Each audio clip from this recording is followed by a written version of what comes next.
This video is going to be another stock chart analysis video, and here are the 10 stocks na pag-uusapan ko for today. Pero bago natin pag-usapan yung mga stocks na yan, punta muna tayo sa PSEI para sa overall market conditions. So, a lot has happened since my last stock chart analysis video. So, the basis of the last stock chart analysis was September 19, but yung review, I think I posted it 20 or 21 ata. And slightly bullish at naging maganda yung galaw ng PSEI since that last review. As you can see, yung downward channel move niya, no? In that span of September 17 to September 19, ang ganda nung naging galaw ng PSEI. Nag-breakout siya sa upper part ng channel niya and nag-close siya above dun sa 6223 na level. Kaso, ayun lang, no? Nag-resist yung MA50. And gaya nga ng sabi ko, several weeks ago pa, ang maganda talagang level na mapuntahan ng PSEI, syempre yung above 6.4, because that would mean above na siya sa lahat ng moving averages, no? And looking back, kahit hindi sana siya tumaas dire-diretso, no? Kahit man lang nag-consolidate siya dito, okay na yun. Kesa ganito yung naging galaw niya. So, grabe yung naging selling pressure. As you can see, ilang araw to na trading days, no? Na dire-diretsong pababa. And nakahanap talaga siya ng support dun sa extension nung bottom part na trend line nitong channel niya, no? So, I think andito pa rin tayo sa channel na to since binalikan niya and fake out, no? Yung nangyaring move dito. And for a short period, nag-close siya below 6K. So, September 29 and September 30, no? Ilang beses niyang pinuntahan yung 6K and kahit papano, nabawi kahapon tapos today. But I'm not impressed that much kasi yung volume hindi ganun kalaki. At nakikita naman natin sa mga blue chips, no, or mga large cap na stocks, wala naman masyadong magandang galaw talaga. So, andito pa rin yung downward risk, no, despite nagkaroon na ng bounce dito sa bottom part ng channel. So, ngayon, ang key level ng PSEI na dapat malagpasan is ito, no? Yung 6,037 to 6,067 because nagkaroon tayo ng support area dyan eh. So, ito yung point B nung channel na bottom trend line. Tapos ito, yung second week ng September na support. So, of course, this can act as the resistance, no? Moving forward. So, ibig sabihin, pag malakas talaga yung bentahan dito, pwedeng i-revisit niya nga itong naging low niya dito na around 5,900.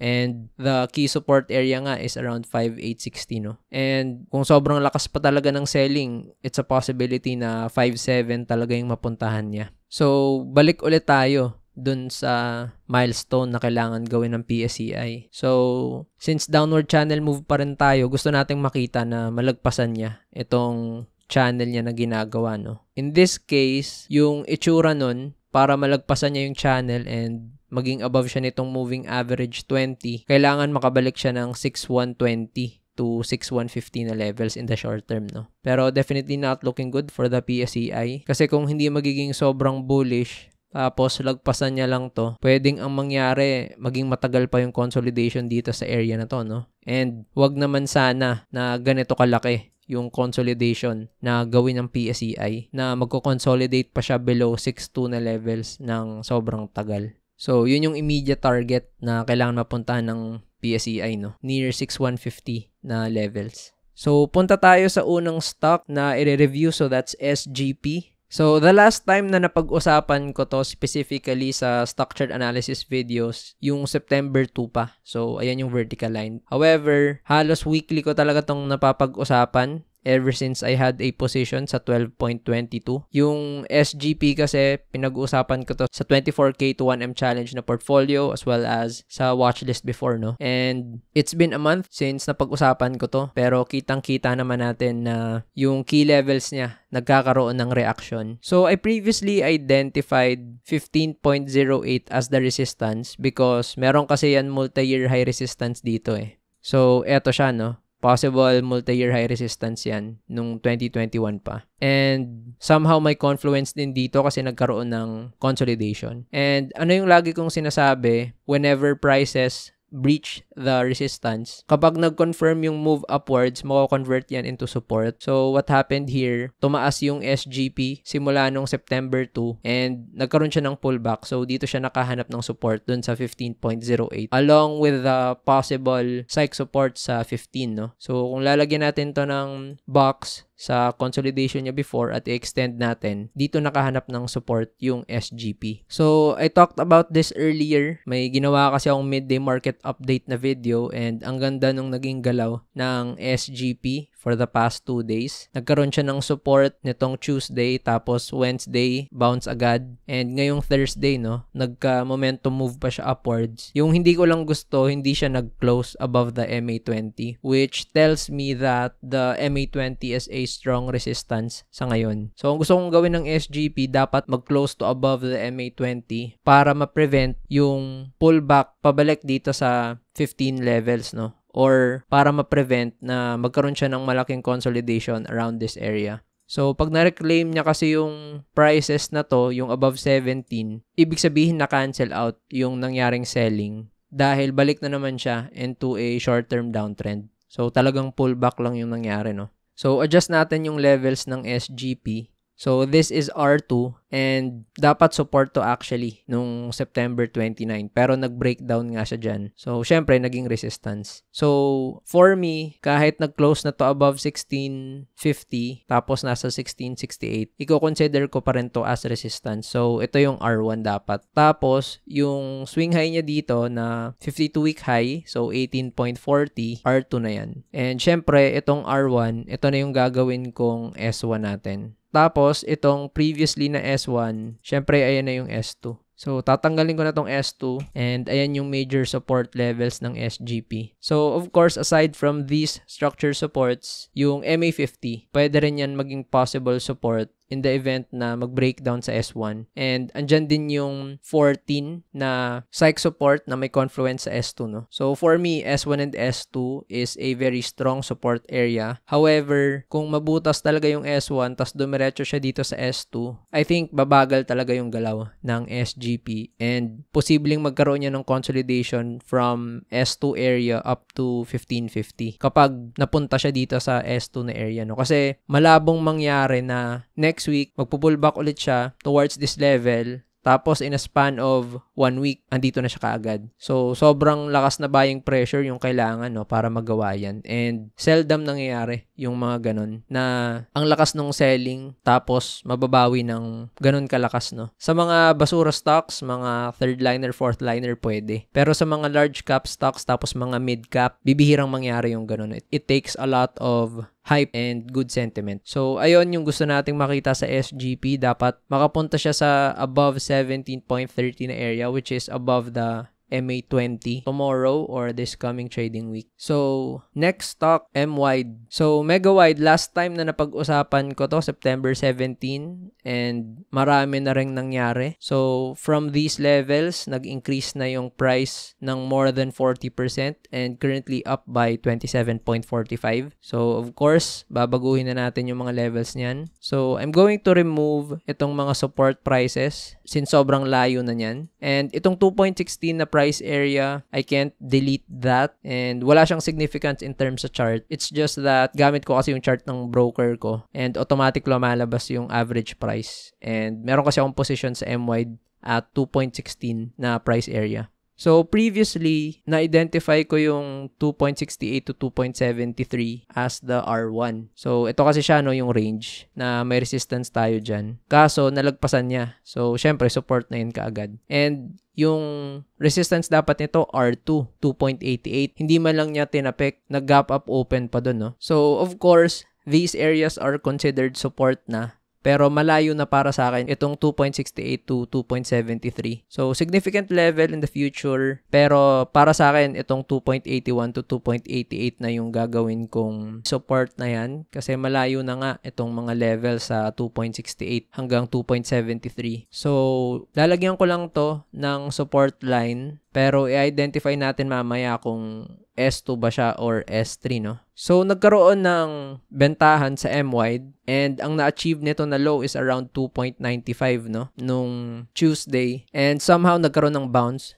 So, naging pareha sila ng galaw ng SGP. So, malakas yung naging bounce niya. Pero, hindi pa rin siya nakakabalik dun sa mga levels na gusto ko sana. So, itong M-wide, yung naging support niya is 2.95. So, it's a possibility na may confluence sa 3 sa psych support. So, ang gagawin ko na pala ngayon, since 2.95 yung low, yung 2.95 to 3, gagawin ko tong S1. Tapos, itong previous resistance na R2, ito na yung gagawin kong S2. So, yung significance kasi ng 3.44 na area, resistance kasi yan before, ito siya. So, multi-year high resistance yan. So, multi-year high resistance kasi nung January 2024 pa, no? So, lagpas 1 year na yan. So, 1 year 9 months, 1 year 10 months na, no? And nag-breakout siya doon nung September 24 na confirmed, kaso nga nagkaroon ng bentahan, no? 25 onwards. For me, dapat mag-close siya above 3.44 para masabi ko na hindi ganun kalakas yung selling pressures area na yun. But the significant resistance level is of course ito, yung 3.60 kasi yan yung recent na swing high niya. So, syempre, ito yung gagawin kong R1. Pero sa 3.44 ko siya, at least gusto sana mag-close within this trading week, pero parang malabo since isang araw na lang yung natitira sa week. Tapos, baka mag-break even or mag-cut loss, no? Yung mga nakasalo dito sa area na to. So, let's see. Definitely, yung trend sa M-wide is still intact. Nagkaroon lang talaga siya ng pullback, pero ang lalim. Because from the peak, nag-drop siya ng almost 18%. Pero nabawi nga at ngayon, nasa 10% drop na lang siya. So, talagang correction yung nangyari, no? Since this stock has never experienced a significant pullback. So, na-mention ko nga yun sa mga exclusive videos, no, sa 24K to 1M challenge na portfolio. Hindi ko gusto yung galaw ng M-wide na wala siyang consolidation na matagal because that would mean if selling pressure happens at hindi pa masyadong nagkakapalitan yung mga previous buyers and current sellers, kapag nagkasabay-sabay silang nag-profit take, nag-cut loss, nag-break even, 'di ba? Yung selling pressure talaga is malakas. So that explains the more than 15% drop recently. Pero it just goes to show you na may market participation talaga yung stock na to since down yung market pero nagkaroon pa rin ng rebound or recovery yung stock na to. Also, I'm not that worried kahit pa nagkaroon ng pullback. So, yun yung advantage, no, if you're able to buy at the bottom or near the lows before the move because you can accommodate the volatility, yung mga pullbacks or mga corrections kasi mababa nga yung kuha mo eh. Compared sa if you're buying near the highs, syempre mahirap because every move going down kahit 3% lang yan, 4% or 5%, bawas agad yung gains mo or worse, pwedeng pakat ka na, no? So, ako kasi at the position ng 2.16% at these levels, up ako ng 57. So, nung nag-drop siya around these levels, 37-36% pa rin and malakas naman yung loob ko na hawakan pa rin yung majority ng position because para sa akin close to impossible na nag-drop na siya ng ganon tapos walang sasalo around these levels since significant support area yung mga levels na to, no? So, alam kong hindi siya babalik agad-agad sa average price ko. So, that's why hawak ko pa yung stock. So, yung sa M-wide, like I mentioned earlier, gusto ko above siya ng 3.44, 3.45, or magka-consolidation siya around this area. So, pag dito kasi siya nagkaroon ng consolidation, tapos nagkaroon pa ng selling ulit, then most likely i-revisit niya yung S2, no? And if the consolidation happens here, posible pa na mag-create siya ng descending triangle, no? So, at risk na may downward move pa kapag nagkaroon pa ng malakas na selling pressure. So, that's why gusto ko yung consolidation mangyari near the 3.44 area or near 3.60. So, before ko pag-usapan yung next na stock, if you haven't watched yung mga recent videos ko before this stock chart analysis video, so I recently announced na meron akong course na gagawin. So, it's a technical analysis course on how to trade the Philippine stock market. So, pag-uusapan ko dito yung buong trading methodology ko, no? What indicators I use, yung entries and exits na ginagawa ko, some of my trading setups, how I screen the stocks that I trade,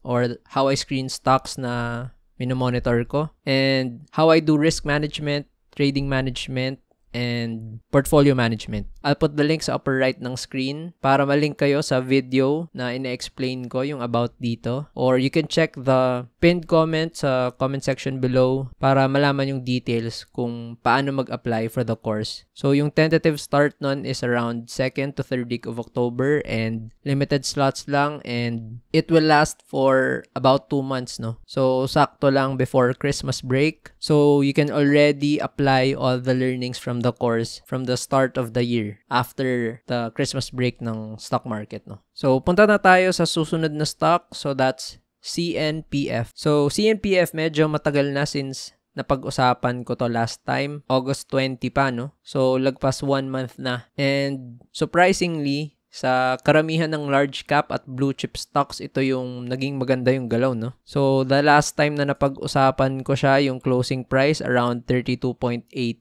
32.70, and it's up by 14%, no, nearly 15% despite the market not doing well. So, there's probably something fundamentally good pagdating sa Century Pacific, no? So, pag-usapan lang natin saglit yung mga drawings before natin i-readjust yung mga levels. So, there's a box here which indicates that may previous consolidation sa CNPF and it made a breakdown nung July 11. Tapos, dire-diretso siyang bumaba, no? So, the consolidation kasi is this level and if we're going to plot the pattern target after the breakdown, dito siya sa may 34.50 area dapat pumunta. Pero nagkaroon ng breakdown ulit. At a minimum kasi yun yung target eh. So, mabuti na lang hindi niya naman inabot yung na-plot natin na levels sa S1 and S2. So, it made a breakout sa R1 na supposed resistance last time. And then, I plotted R2 as the resistance here. Kasi ito naman yung previous support niya before eh. So, nag-resist yan dyan nung August 29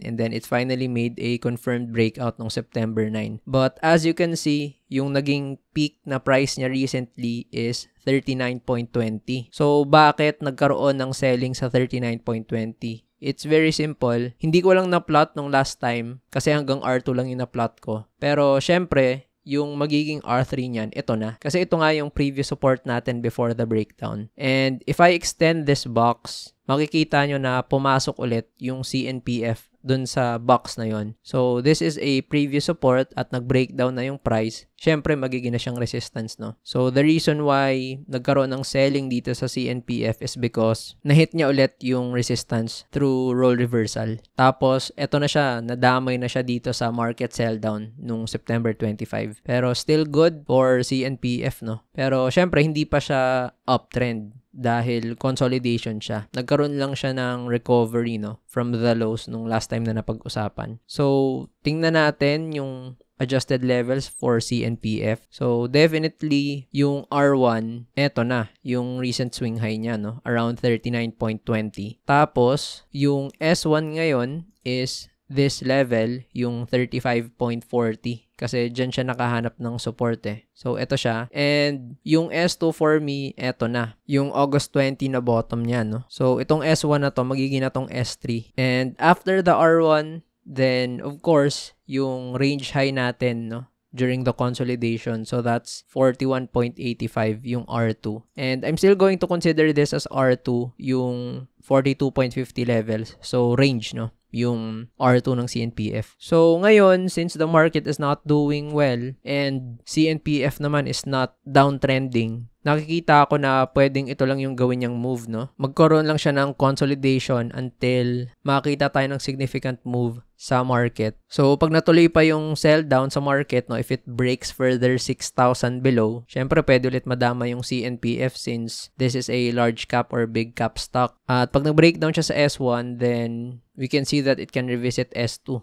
to S3 levels. And if the market goes above 6.1, no, at masustain niya yung move, then it's a possibility na mag-breakout yung CNPF sa R1 at balikan niya yung dating consolidation niya. So, since things are uncertain pa at wala naman talagang masyadong nagiging galaw sa market, lalo na sa mga big cap na stocks, yun yung nakita kong ginagalaw ng CNPF ngayon. Nagko-consolidate siya. So, it's gonna move between S1 and R1. And again, this box doesn't mean na hanggang dito siya magko-consolidate, no? In-extend ko lang yan to show you na nag-create siya ng box. But that doesn't mean na hanggang dito siya, no? Pwede yan mag-extend, pwedeng mas maliit, pwedeng maging sobrang tagal. Nakadepende talaga yan sa magiging galaw ng market natin. So, pang-highlight ko lang yan na nag-create siya ng box. So, next up, Pure Gold. So, for Pure Gold, I remember reviewing this stock before when it made a breakout sa 52-week high, I think, or multi-year high breakout. I'm not sure why the drawings are gone. Nagkaroon siguro ng reset pag-update ko. But anyway, since matagal na yon, adjust ko na lang yung current levels for Pure Gold. So, unang tingin pa lang natin, kita na agad kung ano yung resistance. So, that's 45.95. So, this is the new 52-week high for Pure Gold. So, of course, R1 yan. But let's see towards the left kung bakit nag-resist dyan. Let's see if there's a resistance sa multi-year high niya. So, hindi masyadong obvious kasi malapit sa mga other support areas. But previous swing low sa July 28 pa, no? 5 years ago.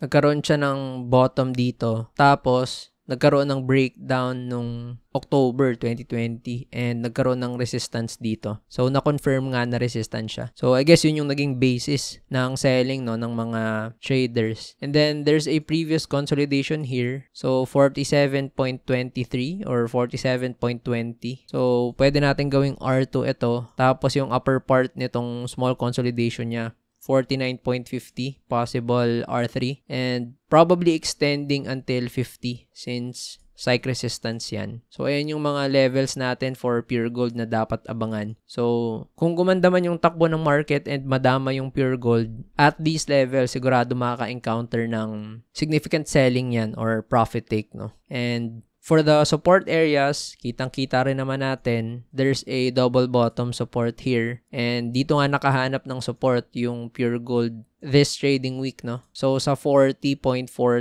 na price level. So, that's S1. And for the S2, there's a previous consolidation sa area na to. So, that's 38. So, I think the S2 for Pure Gold is 38 price level and possible confluence with the MA100. So, I think S1 is a good support for now since nagkaroon naman siya ng double bottom. But the stronger support for me is S2 since may confluence ng MA100. However, crucial area na yan kasi ang tagal na, no, since last time na nahagip niya yung MA100. So, pag nabutas yung MA100, I can see the prices going below 35. Kasi pwedeng magkaroon pa ng further selling pag nabutas yung MA100, no? So, much like CNPF, I think Pure Gold will be consolidating for a while hanggang gumanda yung takbo ng overall market since it's a big cap stock, blue chip, first liner. It will be affected significantly ng takbo ng market natin. So, next up, GT Cap.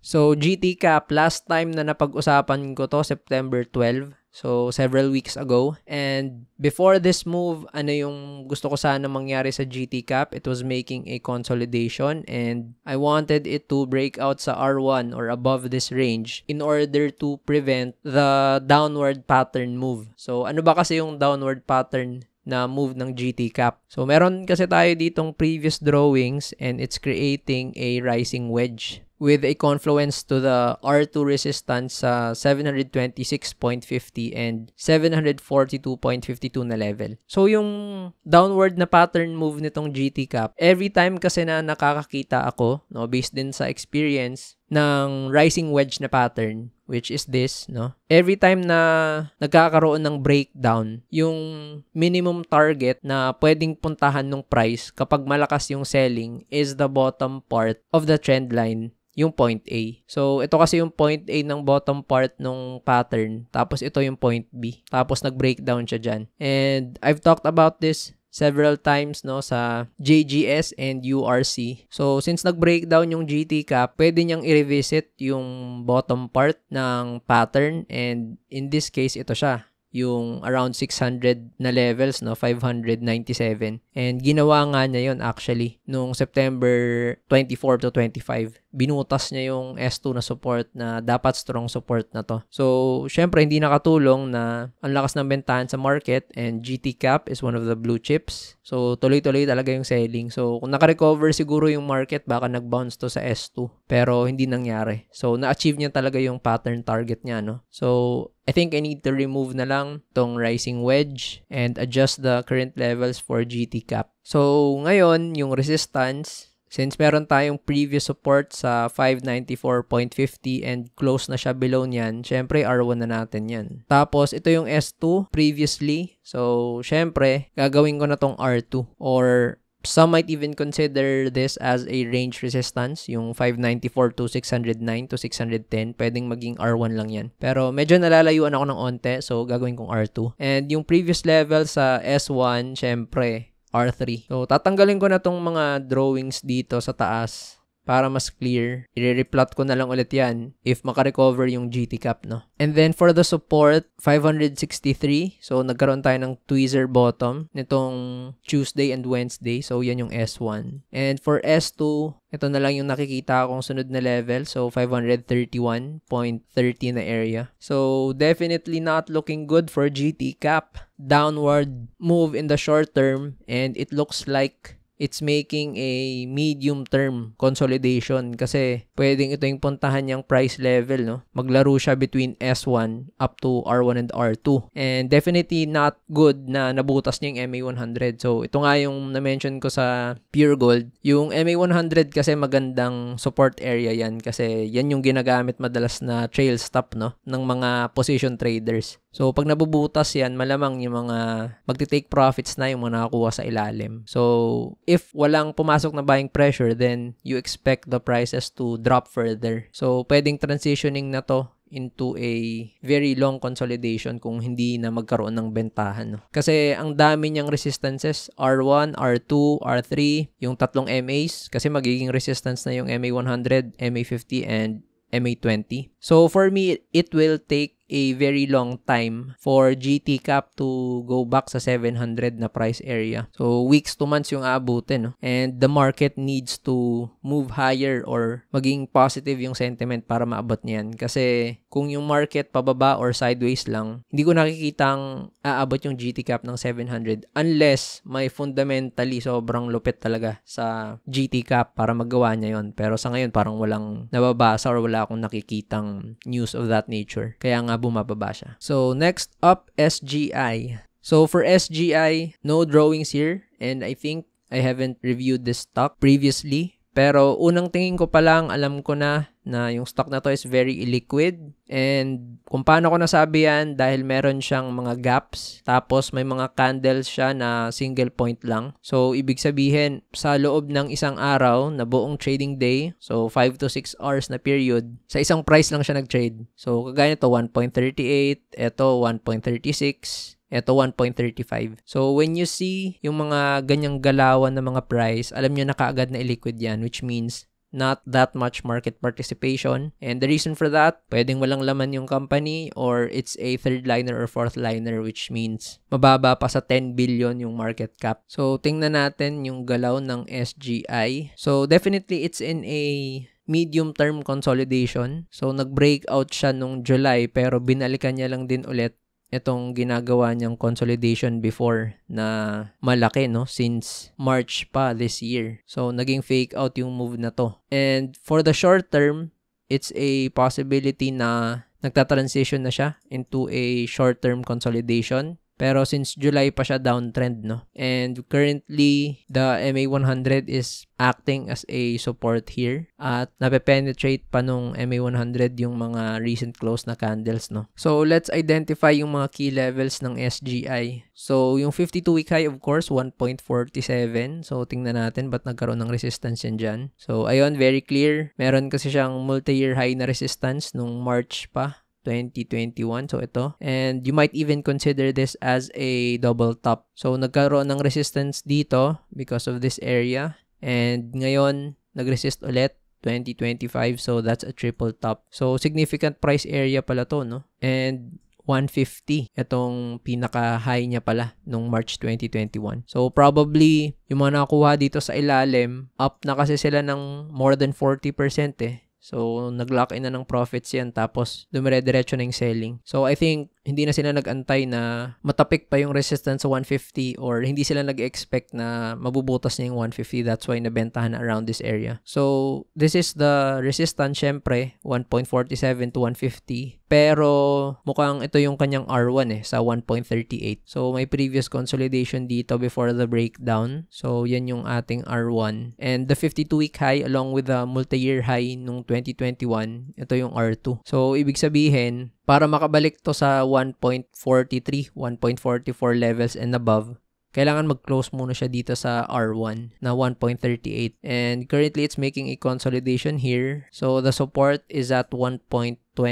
Yan yung S1. Pero para sa akin, hindi siya strong support since very illiquid nga yung galaw, no? Mukhang ito yung mas stronger support niya sa 1.15 na price area. So, ibig sabihin, pag nabutas tong 1.15, no, pwedeng bumalik siya dito sa previous base niya near the 1 price area. So, ito kasi yung base niya before. So, pag nabutas yung S2, mataas ang chance na babalik yan dito sa below 1.07. So, for SGI, not sure kung may positive sentiment or positive catalyst to. Pero, looking at the chart, technical-wise, hindi ko gusto yung nagiging galaw niya. And, magkakaroon lang siguro ako ng slight optimism pag nag-breakout siya sa 1.38 since that would mean hindi na siya nagko-consolidate sa short term and nag-uptrend na siya. So, mukhang consolidation lang to for the short term until mag-breakout siya sa R1. So, next stock, OGP. So, OGP, last time I reviewed the stock, September 2. So, isang buwan na rin ang nakalipas. And the plotted resistance here was 2050 because nagkakaroon siya ng small consolidation and na-confirm yung breakout ng September 4. So, of course, we're going to delete itong mga drawings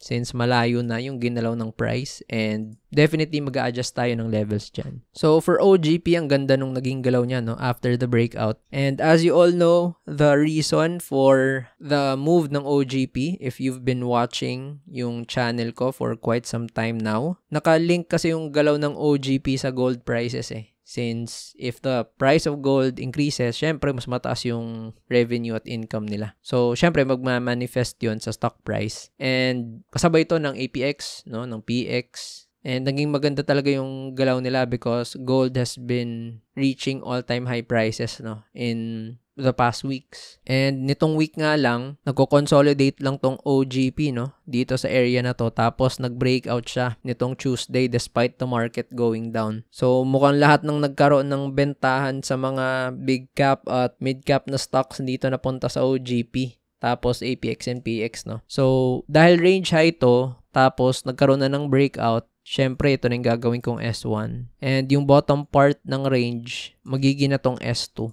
So, since 88 yung stock, the next possible resistance, of course, can be a psych resistance at 30. Since wala na tayong structure resistance dito eh. Since all-time high na yung stock. But we can also use a chart pattern target as a possible resistance since pwedeng magkaroon dyan ng bentahan as the TP sa mga taong nakabili during the consolidation. So, around 28 na level. So, lalagyan ko lang dito ng chart pattern target, no?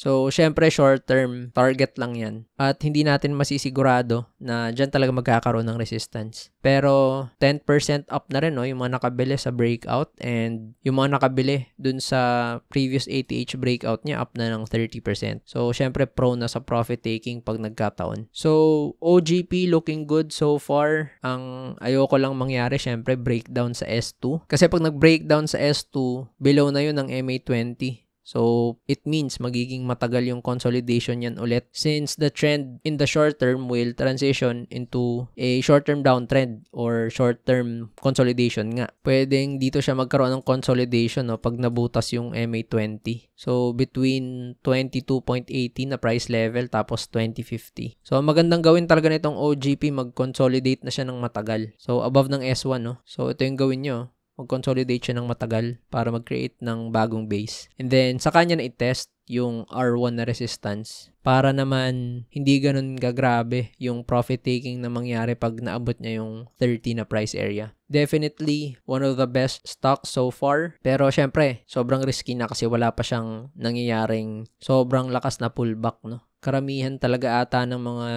tao na punta talaga dito since matunog tong OGP, APX, and PX because of gold prices. Pero ayun lang, if magkaroon ng correction sa gold, then it's a possibility na magkabentahan din yung mga gold stocks or commodity stocks na yan. So next up, Ayala Land. So Ayala Land or Ali, last time na na-review ko to September 12 and we've plotted the levels here. R1 niya is nasa 29.85, 30.53 and sa sobrang lakas talaga nung selling, no, binutas niya lahat ng mga support. So S1 botas, MA20 botas, MA50 botas. Nagkaroon ng short support dito nung September 25 sa S2 tas MA100 pero botas ulit. Tapos hindi man lang nag-support sa S3, botas ulit and below na siya dito sa 25 na level, no. So, ang gagawin natin, syempre yung S3, convert ko na to sa R1, yung S2, syempre R2 na to. And itong previous na S1, syempre R3, na-convert lahat into resistances. And yung R1, syempre R4. Tapos itong R2 niya, R5 na. So, grabe, no. Lahat ng naging gains ng Ali from 24 and above nawala in a span of 2 weeks or less than 3 weeks nang dahil sa takbo ng market, no? So, mukhang ang next support ng Ayala Land, itong previous range niya before. So, sa 22.40, ito yung S1. Tapos, ito yung level natin na susunod sa S2. So, malalim pa rin, no? Sa 20.85 pa yung price level na yon. Tapos range sa 21.30 or 21.35, no? So pag nagkaroon pa ng bentahan sa market, posibleng abutin niya yung S1. So pag nagkaroon dito ng mas malakas na bentahan sa PSCI natin, pag nag-breakdown yung 6K ulit at pumunta sa 5.7, 5.8 na area, then syempre, kayang-kaya niyang i-revisit itong S1 to S2 na price levels. Pero sayang, no? Ang ganda sana nung galaw ng Ayala Land. Kung tatanggalin lang natin tong nangyaring move, you can see that the stock is already in a short-term uptrend. Pero nang dahil sa pangit na takbo ng market, no, nagkabentahan agad-agad. So, tingnan natin next week kung kaya ba talagang bumawi ng market at ma-reclaim niya yung 6.1 na levels or 6.1 above. Next up, SMPH. So, SMPH, last time I reviewed this, August 29, so matagal na. Lagpas isang buwan at ilang araw, pero wala ring masyadong naging difference, no? Nag-breakdown siya dito sa S1 na support, which is the bottom part of the range. Pero, hindi pa rin naman siya sobrang pagbaba talaga, no? Parang lumalaban bawi siya dito sa S1. Pero much like Ayala Land, if the market experiences more selling pressure, ayun, breakdown ulit sa 6,000, pumunta ng 5,857, then definitely revisit tayo ng S2 dyan or worse, breakdown. So, hindi ko plinat yung S3 nitong SMPH dati kasi para sa akin, strong support na yung S2. Pero with how the market is doing, I think I need to plot S3 para ma-identify yung possible support niya in case na mabutas yung S2. So, tingin tayo towards the left. So, pinaka malapit na support based sa chart is this 20 price area near 20. So, 19.90.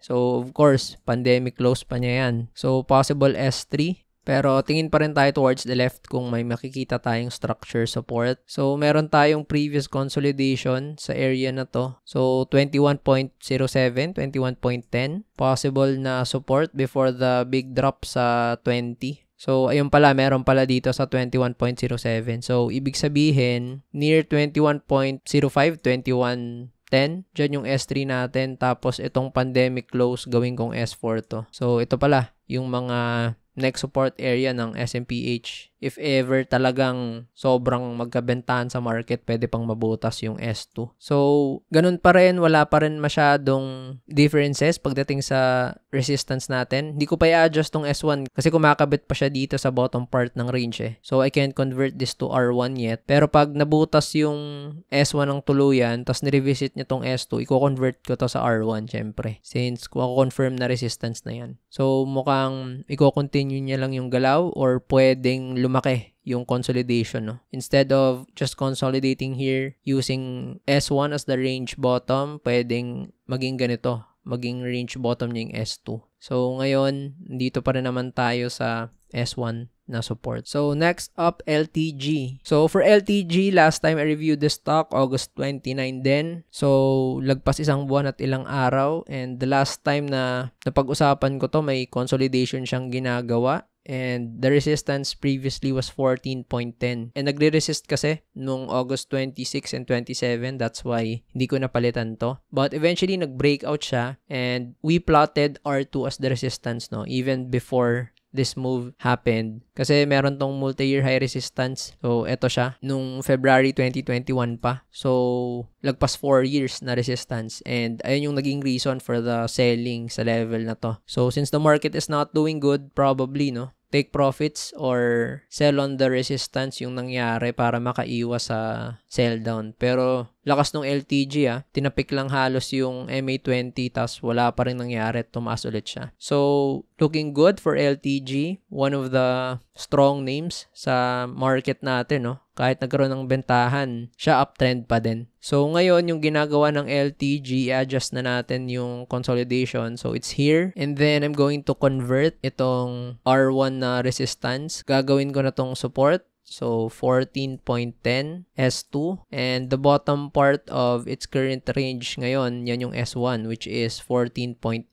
So, tatanggalin ko na itong mga previous support niya since malalim na. And let's see kung ano yung next na possible resistance. Kung may na-plot na ba akong R3. So, wala pa. So, tingnan natin to the left kung ano yung possible R3. So, there are a few swing highs here. So, 16.40, 17.20, and 17.64-66 area, no? So, ibig sabihin, ito yung R3, tapos yung R4 gagawin kong range, yung 17.20 to 17.64-66 na area. So, ayan yung mga next na possible targets for LTG. Kung tuloy-tuloy pa rin yung pagtaas niya at hindi madamay sa bentahan ng market, it's a possibility na dito siya magkaroon ng selling pressure. If ever magkaroon ng breakout dito sa current consolidation niya, no? Sa levels niya, no? So, adjust ko pala dapat since R2 siya before, ngayon R1 pala. So, itong mga levels na to R2, tapos ito R3. So, looking good for LTG. Dapat hindi madamay sa sell down. So, dapat hindi na to bumalik sa S2 or mag-breakdown sa S2 kasi humahabol yung MA100 and pwedeng magkaroon ng malaking consolidation pag nabutas yung MA50 dyan or yung MA100. So, para tuloy-tuloy lang, mas better na dito na siya magkaroon ng consolidation habang wala pang ginagawang maganda yung market. Tapos, kapag nag-uptrend na ulit yung market, saka siya sumabay mag-breakout na. So, if you want to know how I traded SGP and MWide, you can click the link towards the left to become a member sa channel na to, sa Momentum Tier, and have exclusive access sa mga videos. Or you can click towards the right to check my recent video about market psychology and trade management, kung paano mag-take ng profits para hindi mo mabalik sa market yung kinita mo. So, ayun lang, and thank you for watching this video.